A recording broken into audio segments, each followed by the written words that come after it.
وہ کون سا پروگرام ہے، کون سے مقاصد ہیں، یہ صرف اللہ ہی جانتے ہیں۔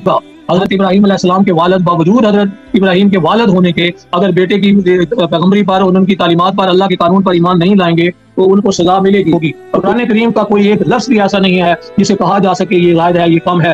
پیاس لگتی ہے بجھانی پڑتی ہے، بھوک لگے کھانا پڑتا ہے، بیماری ہو علاج کرانا پڑتا ہے۔ یہ اللہ کریم کبھی انسان کے سامنے نہیں آئے، نہ کوئی دعویٰ کر سکتا ہے کہ اس نے اللہ کریم کو اپنی آنکھوں سے دیکھا ہے، اور بری تدبیروں کا وبال ان تدبیر والوں پر ہی پڑتا ہے جو بری تدبیریں کر رہے ہوتے ہیں۔ لا تبدیل لکلمات اللہ ذالک هو الفوز العظیم۔ جب کائنات کی کوئی چیز بھی بیکار نہیں ہے تو اللہ تعالیٰ نے جو بھی کائنات بنائی ہے اس میں جو قوانین ہیں ان کے اندر کوئی کمی، کوئی کجی، کوئی ٹیڑھ نہیں ہے، تو پھر کیوں تبدیلی کرنی اللہ نے؟ اللہ تعالیٰ نے ہر اس قوم کو جس نے اللہ کے قوانین کی خلاف ورزی کی، فطرت کے قوانین کی خلاف ورزی کی، وہ اس دنیا سے نیست و نابود ہو گئے۔ اور تبدیلی کی تین صورتیں ہوتی ہیں۔ تبدیل کرنے والا خود اس کو اپنے آپ تبدیل کر دے، یا وہ چیز جو ہے، وہ جو قانون ہے وہ اپنے آپ بدل جائے، اور تیسری بات کوئی اور زبردست طاقت آ کر اس کو بدل لے۔ اللہ نے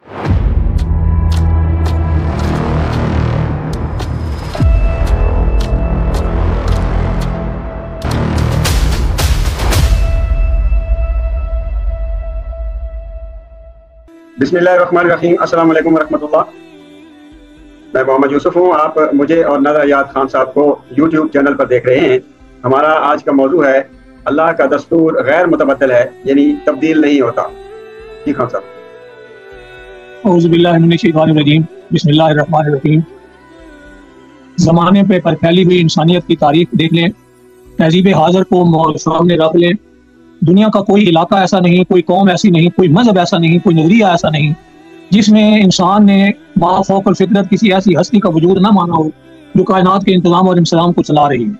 یعنی اللہ کا تصور تقریباً تمام اقوام میں مشترکہ طور پر ہے۔ ہر قوم اس کو تسلیم کرتی اور مانتی ہے۔ ما فوق الفطرت ہستی جس کے حضور پرستش کی جائے، جس کے سامنے جھکا جائے، جس کے قوانین کو مانا جائے، جس کے اوپر ایمان رکھا جائے، نظر آئے نہ آئے۔ لیکن اس کے بعد دوسرے نمبر کہ کسی قوم کے ہاں جس قسم کا تصور ہوتا ہے اسی قسم کی قوم ہوتی ہے۔ اگر قلعہ جو ہے اس کا تصور یہ ہو کہ صبح اور اس کی کیفیت ہوتی ہے، شام اور ہوتی ہے، تو وہ قوم بھی اسی طرح کی ہوگی، متلون مزاج، وہ مذہب بھی اسی قسم کا ہوگا، اس کے ماننے والے بھی ایسے ہوں گے۔ اور جس قوم کا قلعہ، خدا، اللہ، جو بھی آپ نام رکھ رہے ہیں، وہ اگر طاقتوں والا ہو، اختیار والا ہو، ہر چیز اس کے دستے قدرت میں ہو اور صحیح قانون سے چلانے والا ہو، تو وہ قوم بھی اپنی عملی زندگی میں اسی طرح سے ہو۔ گویا قوموں کے طور اتوار، افراد کے طور اتوار، طور طریقے سارے کے سارے اس تصور الہ پر مبنی ہوتے ہیں۔ اس کے بعد اگلی حقیقت پہ غور کریں۔ اللہ کریم کبھی انسان کے سامنے نہیں آئے، نہ کوئی دعویٰ کر سکتا ہے کہ اس نے اللہ کریم کو اپنی آنکھوں سے دیکھا ہے۔ قرآن کریم نے واضح کر دیا کہ کوئی آنکھ اس کو نہیں دیکھ سکتی، وہ ہر ایک کو دیکھ سکتا ہے۔ ایک بات، اس کو کسی سے تشبیہ بھی نہیں دی جا سکتی، کسی سے مثال بھی بیان نہیں کی جا سکتی۔ اس کی وہ بے مثل ذات ہے اور کسی کے ساتھ اس کی مماثلت نہیں ہے۔ بے شمار خصوصیات کا حامل ہوگا، لیکن آپ اس کی ذات کا تعین نہیں کر سکتے۔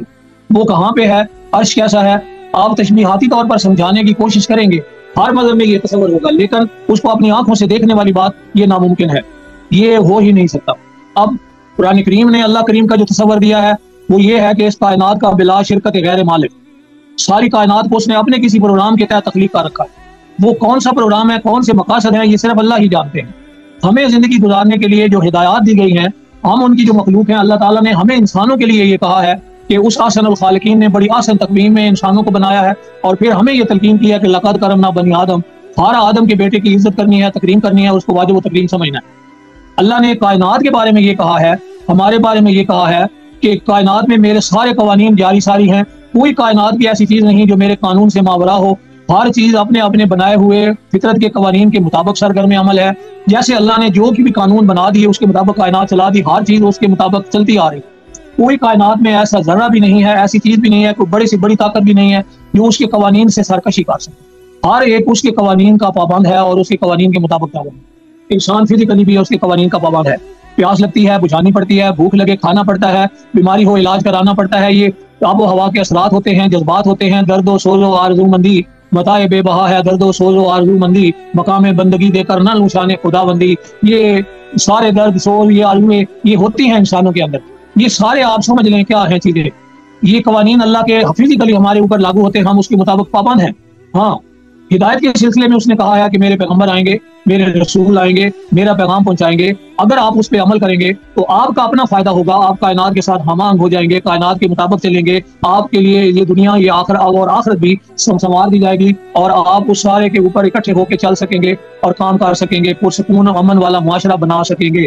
یہ ساری بات قرآن کریم نے واضح کر دی ہے۔ اس کے بعد اب آگے بات یہ کریں گے ہم کہ اللہ نے جو ہمارا قانون بنائے ہیں ان کے بارے میں بات سمجھ لیں، واضح کر لیں اپنے ذہن میں کہ اللہ کا دستور غیر متبدل ہوتا ہے، اللہ کے قوانین ناقابل تنسیخ ہوتے ہیں۔ پیغمبروں کو بھی جو قوانین دیے گئے اور جو ہمیں ہدایت کے سلسلے میں قانون دیے گئے یا جسے ہم اسلام کہتے ہیں، وہ غیر متبدل قوانین کا نام ہے، ان میں ذرا برابر بھی تبدیلی نہیں ہوگی، نہ کوئی کائنات میں تبدیلی کر سکتا ہے۔ یہ آخری ضابطہ حیات ہے، یہی ختم نبوت کا تقاضا ہے۔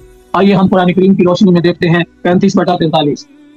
اعوذ باللہ من الشیطان الرجیم، بسم اللہ الرحمن الرحیم۔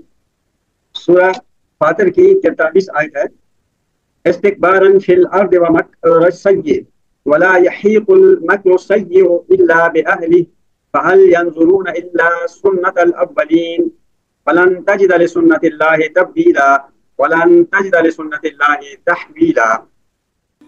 اس کا سادہ سا ترجمہ میں عرض کر دیتا ہوں۔ دنیا میں اپنے آپ کو بڑا سمجھنے کی وجہ سے اور ان کی بری تدبیروں کی وجہ سے یہ دنیا میں خرابی ہے، یہ دنیا تباہی کی طرف جاتی ہے، اور بری تدبیروں کا وبال ان تدبیر والوں پر ہی پڑتا ہے جو بری تدبیریں کر رہے ہوتے ہیں۔ سو کیا یہ اسی دستور کے منتظر ہیں جو اگلے لوگوں کے ساتھ ہوتا رہا؟ یعنی جو کچھ ان کے ساتھ سلوک ہوا یہ وہی چاہتے ہیں۔ سو آپ اللہ آگے لفظ ہے، آپ اللہ کے دستور کو کبھی بدلتا ہوا نہیں پائیں گے۔ یعنی سادہ سا یہ لفظی مفہوم دیکھ لیں اس میں، اور آپ دو دفعہ یہ لفظ استعمال ہوا ہے۔ آپ اللہ کے دستور کو کبھی منتقل ہوتا ہوا نہ پائیں گے، کبھی تبدیل ہوتا ہوا نہ پائیں گے، کبھی بھی کوئی چیز تبدیل نہیں ہوگی، اللہ کا قانون نہیں بدلے گا۔ یعنی پچھلی قوموں نے جو اللہ کے قوانین کے مطابق کام کیے ان کا اجر ملا، وہ بچ گئیں۔ جو قومیں اللہ کے قانون کی خلاف ورزی کرتی رہیں ان اور اپنے پیغمبروں کی تعلیمات کو جھٹلایا، وہ صفحہ ہستی سے محو ہو گئیں۔ یہ اللہ کا دستور چلا آ رہا ہے، اور اے میرے پیغمبر آپ پر بھی، آپ کی قوم پر بھی یہ دستور ہے۔ اللہ کے دستور میں آپ کوئی تبدیلی نہیں پائیں گے، کوئی استثناء نہیں پائیں گے۔ اگر اللہ کے پیغمبر اللہ کے قانون کی ذات میں آئیں گے تو پیغمبر کی آنکھوں کے سامنے اسے دریا پانی میں غرق ہونا ہوگا، اور وہ ہوگا۔ حضرت ابراہیم علیہ السلام کے والد، باوجود حضرت ابراہیم کے والد ہونے کے، اگر بیٹے کی پیغمبری پر اور ان کی تعلیمات پر، اللہ کے قانون پر ایمان نہیں لائیں گے تو ان کو سزا ملے گی۔ اور کوئی بیوی ہے اگر وہ قانون کی خلاف ورزی کرتی ہے تو محض ان کے پیغمبر خامد ہونے کی وجہ سے ان کو رعایت مل جائے گی، ایسا نہیں ہوگا۔ یہ قرآن کریم نے واضح کر دیا ہے کہ اللہ کے قانون میں کسی قسم کی کوئی تبدیلی نہیں۔ یہ آیات دیکھ لیں 6/34 میں، آباد 6/34۔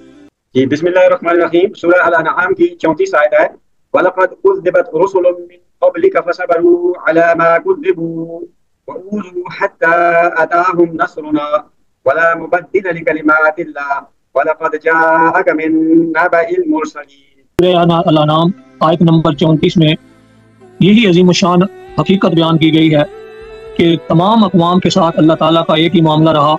جب بھی اور جہاں بھی پیغمبروں نے اللہ کے پیغام کو پہنچایا اور انسانوں نے اس کو چھپلایا تو وہ انسان اس تکلیف کے نتیجے میں نقصان سے دوچار ہوئے، تباہی اور بربادی سے دوچار ہو گئے۔ اس آیت کریمہ کا ترجمہ دیکھیں، اور بہت سارے پیغمبر جو آپ سے پہلے ہوئے ہیں ان کی بھی میرے پیغمبر اسی طرح سے تکذیب کی جا چکی ہے۔ سو انہوں نے تو اس پر صبر ہی کیا، یعنی استقامت سے اس پر چلتے رہے، ان کی تکذیب کی گئی، ان کو ایذائیں پہنچائی گئیں، یہاں تک کہ ہماری امداد ان تک پہنچی۔ یہ امداد کیسی تھی؟ جو بھی صبر کرتا ہے، جو بھی جرأت، استقامت اور استقلال سے کام لیتا ہے تو اس کا انجام اس کی کامیابی کی صورت میں اس کو ملتا ہے۔ اور آگے لفظ ہے، اللہ کی کلام کو، اللہ کی باتوں کو، اللہ کے کلمے کو، اللہ کے دستور کو، اللہ کی باتوں کو کوئی تبدیل کرنے والا نہیں، کوئی اس کو بدل نہیں سکتا۔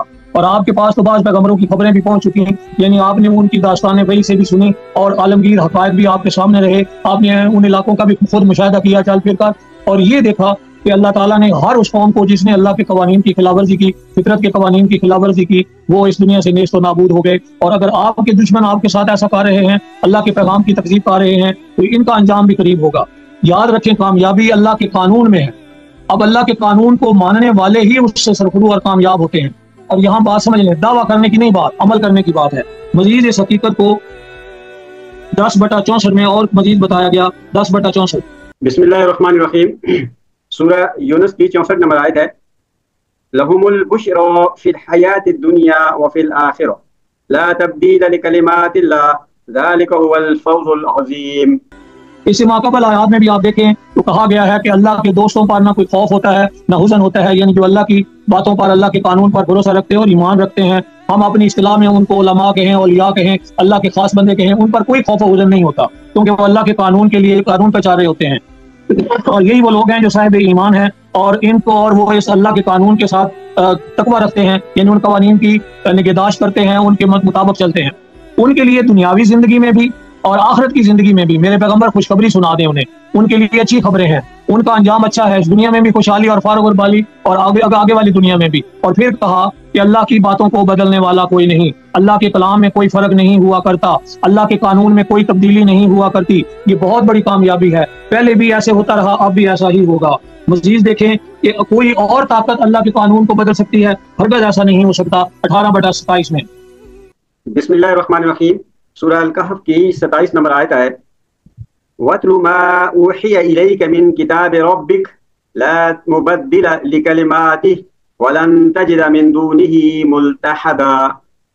سیاق و سباق کو ضرور دیکھیں، اس ساری باتوں میں یہ کہا گیا ہے کہ میرے پیغمبر تمہاری جانب جو تمہارے رب کی طرف سے کتاب نازل کی گئی، جو کتاب وحی کی گئی، یہاں وحی من الکتاب، یہ من جو ہے منل یہ تبعین کا ہے، یعنی اس میں ساری کی ساری کتاب مراد ہے۔ یہ نہیں کہ کتاب میں سے کچھ وحی کیا گیا اور کچھ رہنے دیا گیا۔ تیری جانب جو تیرے رب کی طرف سے، آپ کی طرف، میرے رب کی طرف سے، اپنے رب کی طرف سے جو کتاب نازل کی گئی ہے، اگر اس سے آپ اس پر تلاوت کریں، آپ اس کو پڑھیں، آپ اس کو سامنے رکھیں، آپ اس کا اتباع کریں اور آگے پہنچائیں، یہی باتیں ہیں کامیابی والی۔ آپ کے ذمہ میرے پیغمبر اس کتاب کی وحی جو ہے اس کا انسانوں تک پہنچانا کام ہے۔ اور پھر آگے ہے، اس کی باتوں کو کوئی بدلنے والا نہیں، تو اس کے سوا ہرگز کوئی جائے پناہ نہیں پائے گا، یعنی جو بھی اس قانون کی خلاف ورزی کرے گا اسے دنیا میں آخرت میں جائے پناہ نہیں مل سکے گی، اور جو ان پر عمل کرے گا ان کے لیے ہی فلاح اور کامیابی کے دروازے اور راستے کھلتے ہیں۔ تو دیکھیں، تبدیلی کی 3 صورتیں ہوتی ہیں۔ تبدیل کرنے والا از خود اس کو اپنے آپ تبدیل کر دے، یا وہ چیز جو ہے، وہ جو قانون ہے وہ اپنے آپ بدل جائے، اور کسی بات کوئی اور زبردست طاقت آ کر اس کو بدل لے۔ اللہ نے ان تینوں باتوں کی نفی کر دی۔ اللہ نے فرمایا نہ میں خود اپنے قانون بدلتا ہوں، نہ قانون اپنے آپ خود بدلتا ہے، اور نہ ہی کسی اور کی طاقت ہے کہ وہ ان قوانین کو تبدیل کر سکے۔ اس کے علاوہ مزید دیکھیں کہ آخر تبدیلی کی ضرورت کیوں پیش آ سکتی ہے۔ 66/3-4 بسم اللہ الرحمن الرحیم، سورہ الملک کی 3 اور 4 آیات تلاوت کرتا ہوں۔ الذی خلق 7 سماوات طباقا ما ترى في خلق الرحمن من تفاوت فارجع البصر هل ترى من فطور ثم ارجع البصر كرتين ينقلب إليك البصر خاسئا وهو حسير۔ خداوند کریم نے کائناتی شواہد کو یہاں بطور گواہ پیش کیا ہے کہ اللہ کے قوانین میں کسی قسم کی کوئی کمی اور کوئی اضافہ یا کوئی اختلال، کوئی کسی جگہ ٹیڑھ، کوئی کجی نظر آئے تو دکھاؤ۔ اللہ تعالیٰ نے اس آیت کریمہ میں یہ ارشاد فرمایا ہے کہ اللہ تعالیٰ نے آسمانوں کی تخلیق کی، 7 سماوات، آسمان بنائے اوپر تلے، تو آپ اسے دیکھنے والے حضرت دے، آپ کی جس کی پیدائش میں کوئی بے ضابطگی نہیں دیکھے گا، یعنی اس کا مطلب ہے کسی قسم کی کوئی کمی، کوئی کجی، کوئی ٹیڑھ نظر نہیں آئے گی۔ پھر قرآن کریم نے کہا کہ دوبارہ ذرا نظر دوڑا کر دیکھو، پھر تمہیں دعوت نظارہ ہے کہ کیا آپ نے کہیں کوئی کجی، کوئی فطور، کوئی ٹیڑھ دیکھا؟ حال ترا من فطور، کیا آپ کو کہیں کوئی کسی جگہ کوئی کمی نظر آئی؟ ذرا طائر نگاہ کو اذن بال کشائی تو دو، کائنات کے گوشے گوشے کو جا کے دیکھیں، ہر جگہ اس کی تلاش کریں، کائنات اور فطرت کے قوانین کو دیکھیں، آسمانوں کی سیر کریں، زمین کے خزانے اپنی دبی اپنے ٹھوکروں سے دبے ہوئے خزانے نکالیں، پہاڑوں کی کو مسخر کریں، اور پھر دیکھیں کہ کہیں کوئی کمی، کوئی کجی، کوئی ٹیڑھ، کسی جگہ کوئی غلط کام نظر آتا ہو۔ ہر چیز آپ کو اللہ کے قانون کی پابند نظر آئے گی۔ کہا، بار بار کہا گیا، پھر کہا دوبارہ دیکھو، تمہاری نگاہ ذلیل اور عاجز ہو کر، خاصے اور خسیر، ناکام اور نامراد ہو کر گوشے چشم میں واپس آ جائے گی، اسے کہیں کوئی کمی، کوئی کجی، کوئی ٹیڑھ نظر نہیں آئے گا، اور آپ کو ماننا پڑے گا ربنا ما خلقت ھذا باطلا۔ جب کائنات کی کوئی چیز بھی بیکار نہیں ہے، تو اللہ تعالیٰ نے جو بھی کائنات بنائی ہے اس میں جو قوانین ہیں ان کے اندر کوئی کمی، کوئی کجی، کوئی ٹیڑھ نہیں ہے، تو پھر کیوں تبدیلی کرنی اللہ نے؟ اس لیے اللہ کے قوانین میں کوئی تبدیلی نہیں ہو سکتی۔ اسی آیت کو، اسی بات کو اللہ تعالیٰ نے قرآن کریم کی 33/62 میں پھر ارشاد فرمایا ہے، یہ اللہ کی سنت ہے جو پہلے سے چلی آ رہی ہے، اور اللہ کی سنت کو کوئی تبدیل کرنے والا نہیں ہے، کوئی اس میں تبدیلی نہیں لائی جا سکتی۔ پھر 30/30 میں دوبارہ کہا گیا کہ اللہ تعالیٰ نے جو بھی کائنات بنائی ہے اس کے اندر کوئی کسی قسم کی تبدیلی نہیں۔ پھر اسی طرح سے 13/14 میں ارشاد فرمایا ہے، کیا کوئی شخص پانی کی طرف ہاتھ پھیلائے تاکہ اس کے منہ تک پہنچ جائے؟ تو یہ تو ایسا نہیں ہو سکتا، پیاسے کو خود آگے بڑھ کر آپ کی پیاس بجھانی ہوگی۔ تو بہرحال بات کیا سمجھ آئی؟ اس کائنات میں ہر کام قاعدے، قانون، ضابطے، طریقے اور اصولوں کے تحت ہوتا ہے۔ اللہ کے قانون، ضابطے، اصول، یہ قانون فطرت، یہ تبدیل نہیں ہوتے، اور جنہیں ہم وفاق الفطرت سمجھ رہے ہوتے ہیں وہ ہماری عقل سے باہر ہوتے ہیں، یا ہمیں سمجھ نہیں آ رہے ہوتے فی الوقت، تو ہمارے اندر صلاحیت تو ہے، انسان کو وہ صلاحیت دی گئی ہے کائنات کو مسخر کرنے کی، وہ اس پر مزید غور و فکر کرے، جہاں اسے کوئی سمجھ نہیں آتی اور تجربات کرے۔ ساری باتوں سے یہی سمجھ آتی ہے کہ اللہ کے قوانین میں کوئی تبدیلی نہیں۔ اگر کوئی چیز خرابی نظر آتی ہے تو دیکھنے والے کی عقل و فکر کا قصور ہوگا، اس کو مزید چاہیے دوبارہ غور و فکر کرے۔